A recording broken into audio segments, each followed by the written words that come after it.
Hello people, welcome back to my channel good news talks. ఏంట్రా ఇది సడన్గా అమెరికాలో ఉన్న సూపర్ జీ మార్ట్ చూపించేస్తున్నారు అనుకుంటున్నారా?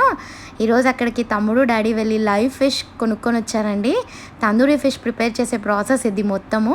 సో వాళ్ళకి వీకెండ్ వైబ్స్ స్టార్ట్ అయిపోయాయి. సో ఫ్రైడే ఈవినింగ్ ఇదంతా ప్రాసెస్ ఇలా చేసుకున్నారండి. సో ఆ ఫిష్ని మొత్తం నీట్గా క్లీన్ చేసి దాన్ని మొత్తం డ్రెస్సింగ్ చేస్తున్నారు. దాని లోపల ఉన్నదంతా తీసేసి లోపల నిమ్మకాయలు కూడా పెట్టేశారు. ఏదో వెరైటీగా చేస్తున్నారు, చూద్దాము. ఫాయిల్లో వ్రాప్ చేస్తున్నాడు ఇప్పుడు డాడీ మొత్తము. దాని మీద మళ్ళీ ఆయిల్ ఏదో వేసేసారు. దాన్ని ఇంకా ఏదో మంచిగా చక్కగా చేసేసి అలా ఫాయిల్లో పెట్టేశారు. ఇది తమ్ముడు వాళ్ళ ఇంటి బ్యాక్ యార్డ్లో ఉన్న క్యాంప్ ఫైర్ అండి ఇది. సో దాని మీద ఒక స్టాండ్ పెట్టేశారు. ఆ బొగ్గుల మీద కాలిస్తే ఆ టేస్టే వేరే ఉంటుంది, నెక్స్ట్ లెవెల్ ఉంటుందండి. అసలు ఆ టేస్టే డిఫరెంట్ లేండి. మా డాడీకి అదృష్టం దక్కింది. సో నా ఈ వీడియో కనుక మీకు నచ్చినట్లయితే please like, share and subscribe to my channel.